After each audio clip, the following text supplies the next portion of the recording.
Welcome to YaLa Debates. Today's topic of discussion is democracy the best model of governance for the countries of the Middle East and North Africa? Winston Churchill once said that the best argument against democracy is a 5-minute conversation with the average voter. However, he was also quoted as saying, democracy is the worst form of government, except all the others that have been tried. Most of us have a strong conviction regarding the merits of the system that includes freedom of speech, free exercise of religion, rule of law, and an elaborate balancing of power between the various branches of government. But should this model be encouraged universally?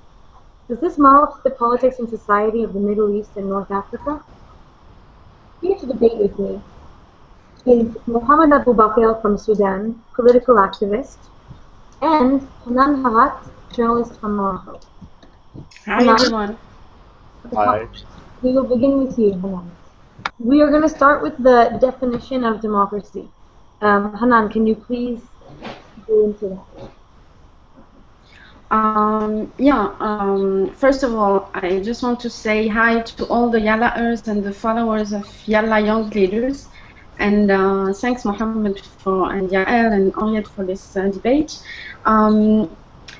My definition of democracy is, in any sense you take it, and if you look at all the definitions, they end with a common thing, which is that democracy is a method to govern. And this method, you can sum it up in one sentence. It's organizing the competition for power. And why I do think that democracy, as we know it, as we all define it or think about it today, is not the only good way for the Arab world, is that organizing the competition for power in these countries seems to me very difficult, and maybe we can come to that later. And why I chose this definition of democracy as a method, it's because here in the MENA region, it's most often seen as a set of values.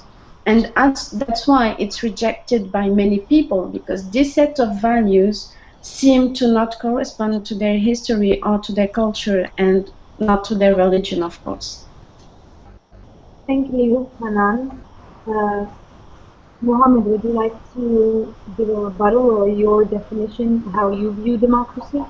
Well, it's not very different from Hanane's definition, though majority rule and minority protection is the only definition I know for democracy. But I do disagree on the fact that it's foreign. It's like a foreign set of values. It's not. It's not at all. It's very accepted by the Middle Eastern societies, and they yearn for it. And the Arab Spring is just a proof of how much people want democracy with all the values that comes with it. All right.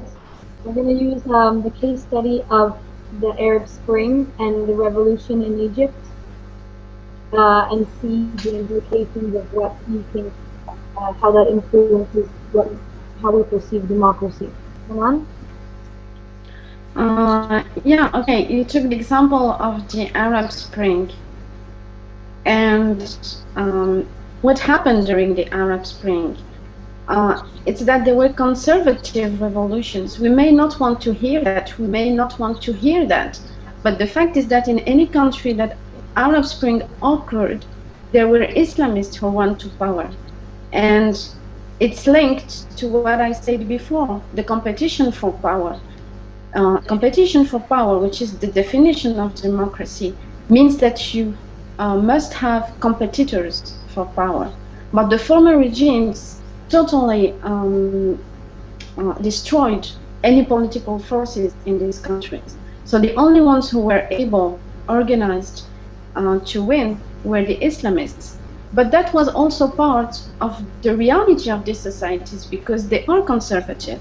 Do we think that the Arab Spring has given a new context to the MENA region in terms of democracy and its capability as a model of governing for this region? We'll start with Hanane. Yeah, actually what happened during the Arab Spring, it was a moment where people decided to to try that power matches to the society. But what was totally unexpected is that these societies were conservative, and there were very important parts of the societies who were conservative. So the answer to what we call modernity or political modernity was tradition, but not an imitation of tradition. People were expecting reinvention of tradition. And why the Islamists are losing power today is because they only imitated and not reinvented. So I think that's one of important point to understand what happened during the Arab Spring. There were conservative forces, and we cannot just don't want to see them. So saying that means that we are not in a democratic crisis in the Arab world. It's a transition crisis, not a democratic crisis. I think that the final aims are the same, and there is no such thing as clash of civilizations. There is a clash of temporality. It's a matter of time for the Arab world to invent or to reinvent his tradition, because it's very tied to these traditions. If not, the Islamists would have won every single countries when the Arab world happened.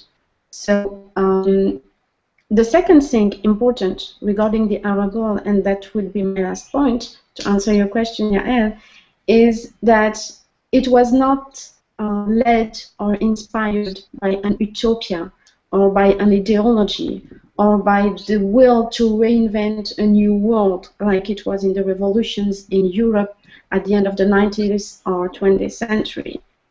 It was only a matter of reality. It's a principle of reality that created the Arab Spring, not an ideology or an utopia. And that's why it will take time to find the good political model for these countries that will respect the freedoms and the freedom of expression and the political pluralism. But saying that it was for democracy and that we are in a crisis of democracy in the Arab world, I think it's, I don't agree with these statements. Okay, thank you, Hanan. That's a very interesting position. Now we'd like to hear from Mohamed and what he has to say. I don't think it's a crisis at all. It's natural. These crises are natural crises that come along transition to democracy. We will not get liberal democracies in like 1 year or two. It may take decades to get to the Western model of secular democracy. So America did not happen overnight. It didn't take years. It took over a century to get to the freedoms, the model that we see now in the United States. The 1960s, America was electoral democracy, but not anything like the secular democracy that it is now. So it will take time. The traditions will change, will have to change, and we'll get there eventually. And is this different from Hanan's view in terms of that it will be an Islamic form of democracy or another form that is not called democracy, but it will have all of the aspects of democracy?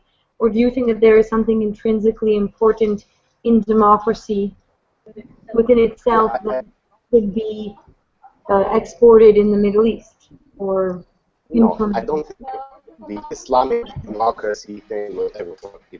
It will be tried for sure. They will try to integrate religion into democracy and make it work, and it will not work. Eventually, they will have to separate the state from the church and the state and get to real secular democracy eventually. Maybe not now, but it will happen. It will have to happen. You would say that theocracy and democracy are not two things that can be reconciled? At all. They cannot. Hanan, how do you feel about this? I will answer by saying that the first point is that can we think of political modernity without cultural and intellectual modernity? And what happens in the Arab Muslim world today is that we are very far away from an intellectual modernity which has been totally cut and forgotten for the last centuries, not even decades, but really centuries. And everything in the Arab world, Muslim world, is such through religion. If you talk about economics, if you talk about society, if you talk about politics, everything is analyzed and explained through religion. And it will take time for intellectuals, and actually there are many of them today, especially in Pakistan, in Iran, in Turkey also, who are dealing with these issues. The second thing is, as I said, I think that people gave as an answer to the Arab Spring their attachment to tradition. But tradition does not mean staying in the past or forgetting about their willings of freedom or anything like that. It just means that they want the democracy as a method, but maybe they want also to stick to their own values. And the big work for the Arab world today is try to connect both of them. Mohamed, would you like to say something? Arabs will create their own version of democracy, which will go well with their traditions, not necessarily religion. The MENA region is very diverse. There is no one religion. Even Islam is like divided to so many groups, and if one rule, the other will have to be eliminated, and so it will never work. Exactly what we are seeing now in Iran with the Sunni and Shia, in Saudi Arabia with the Sufi extermination, and in Sudan, wherever you go. Even Islam is not a way to govern. So we all agree that the Western style of democracy cannot be implemented in the Middle East as is, and we should try and find a more inclusive form of democracy, or it doesn't even need to be called democracy, but something that does, give power to the votes of the Islamists and the Arabs that are wanting to get their opinion heard. I think that the most important thing today, after the Arab Spring and for people in Arab countries, is the social practice of discussion. We are just learning that, and I think that it is the first step to the exercise of democracy, the social practice of discussion. And this was not encouraged at all, because all the means that could lead to that, which are education or media, are totally enrolled by the power, by the political power or the former political powers. So I can see it here in Morocco, neither in in education or nor in the media, you have an encouragement to the social practice of discussion. And it's the only way for us in the Arab world to deal with these issues that you raised, Mohamed, and with which I agree, on Islamic laws versus positive law, for example. And you have to change all the framework of the intellectual thinking here in the Arab world, because first of all, and to answer you also, Mohamed, I think there is no such thing as Islamic law, as a unique Islamic law. Is Islamic law the same from Indonesia to Morocco and from the 7th century to nowadays? No, there is a large framework of Islamic laws. So that cannot work in the societies we were talking about who went through the Arab Spring. A point you're trying to make is one of the most important tenets of democracy that should be carried and implemented in the Middle East is freedom of expression. And through freedom of expression, we can allow a dialogue, which will be a dialogue that will allow the people to say how they feel and what they think democracy should look like and how it should be. Absolutely, and it's that's what I wanted to say. There's a switch. that has to be made, and that's why I think it's a crisis of transition, because it will take time. It's to switch from what is seen as obligations, because the Islamic law, or the Islamic way of thinking that has always shaped the Arab Muslim world, is always talking about obligations or duties, never about rights. And that's this switch in the political language that has to be made, to switch from obligations to rights. And since we are in very conservative societies, at least I can tell it for Morocco, because I've been living there for more than 1 year now. And the thing that surprised me the most is to see how much conservative the society is. And it will take time to make this switch in the intellectual framework, in the way of thinking. And that can be done through the social practice of discussion, through media, through education, and that's why it's taking time. But if we just ask the question, like, is Islam or is Arab world can it work with democracy? I think we are not asking the right question, or we are not asking it the right way. Mohamed, would you like to comment on that? Yeah, I agree that our societies tend to speak about duties more than rights.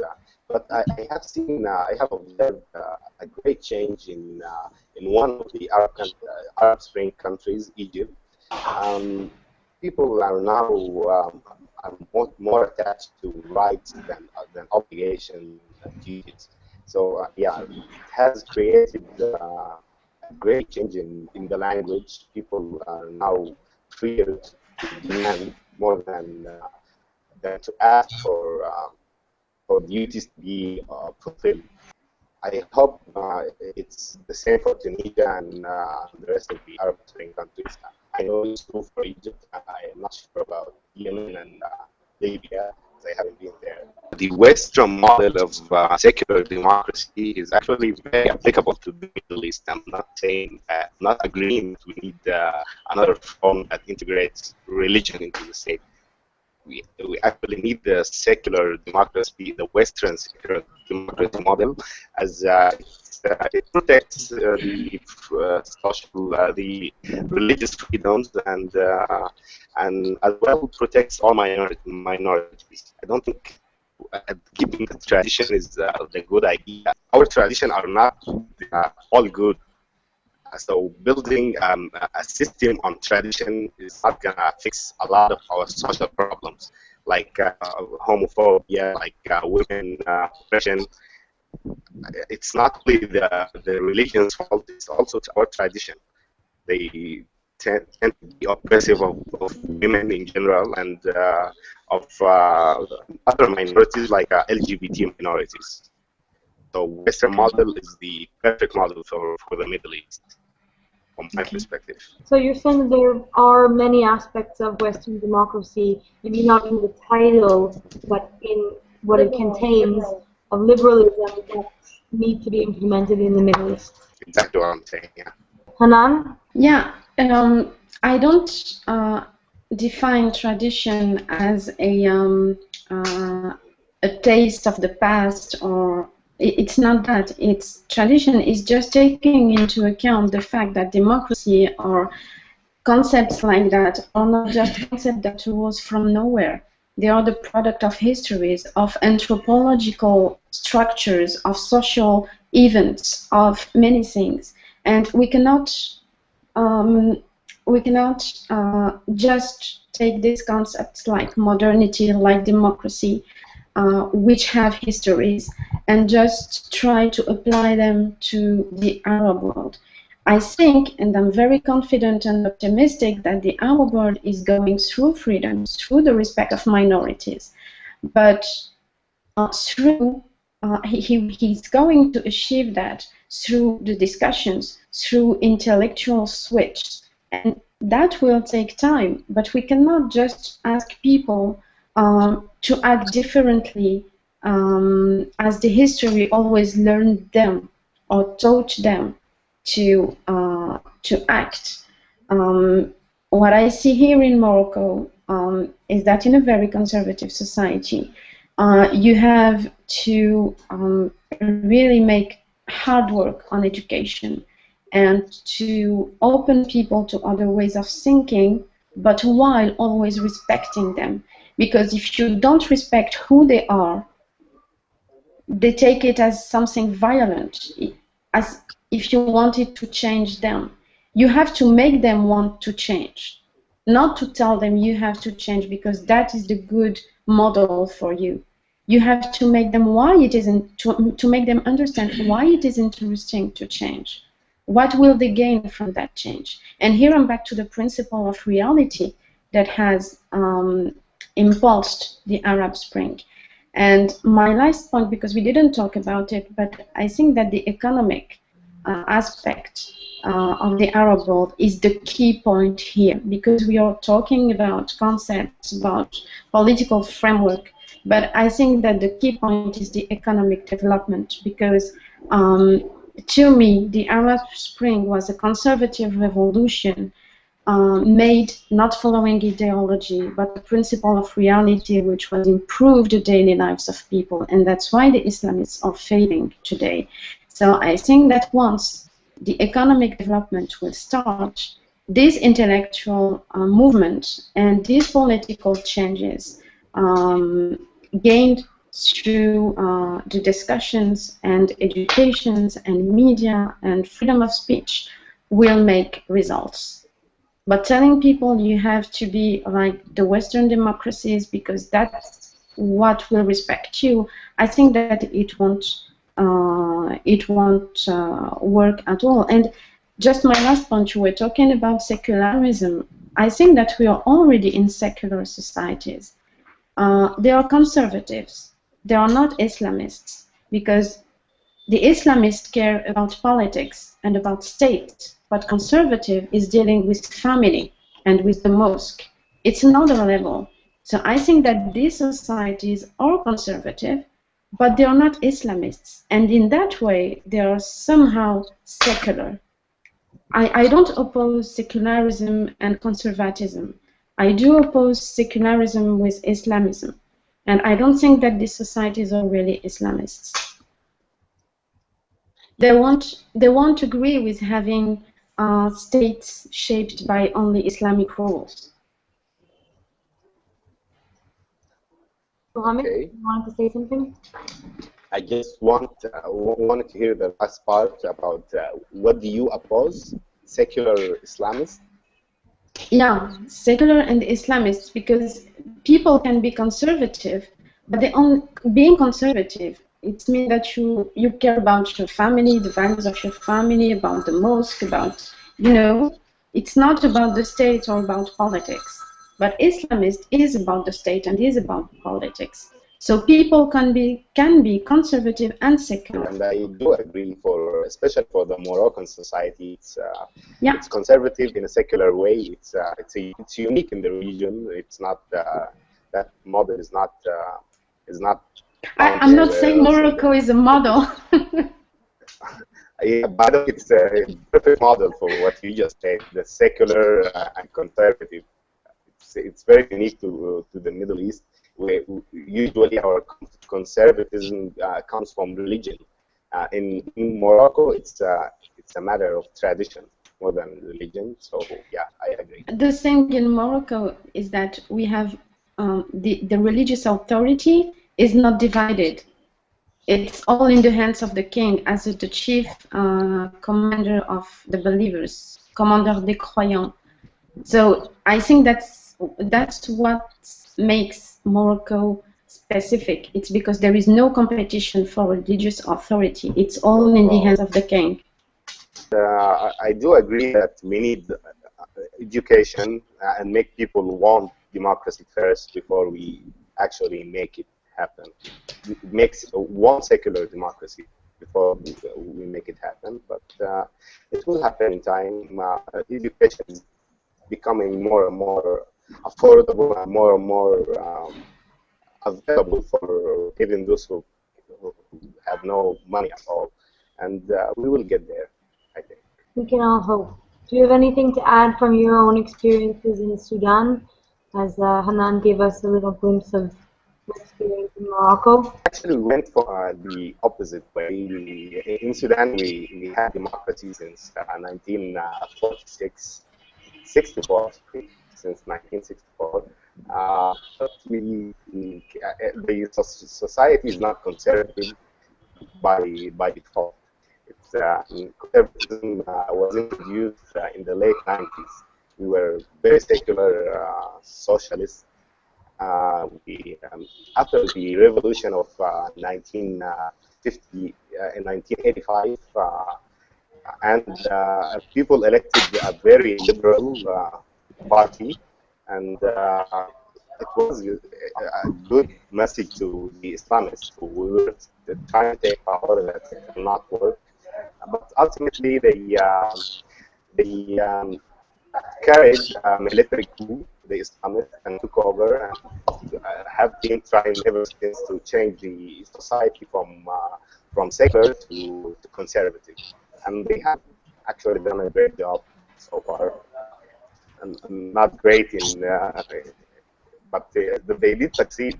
They changed it to a conservative society that based everything on religion, and they are still now in power, even with the many trials to overthrow it. They just managed to stay in power, using force, of course. Anyone have anything else to add? I think that maybe we more have a disagreement on the means more than on the substance of what we want for these countries, or what we think that these countries are going to achieve one day or another. It's just a matter of how we are going to get there. Yeah. But I'm very optimistic, and I think that what was raised by the Arab Spring cannot be forgotten, cannot be erased, and I'm very optimistic in thinking that the main values, which are the respect of freedom, the respect of dignity of people, equality, gender, political pluralism, are going to be achieved. I hope so. Inshallah. Inshallah. That's not very secular. I know. I would like to thank Hanane and Mohamed It's a for tradition, joining us inshallah. and for engaging in this debate. Join us next time at YaLa Debates. Thank you all.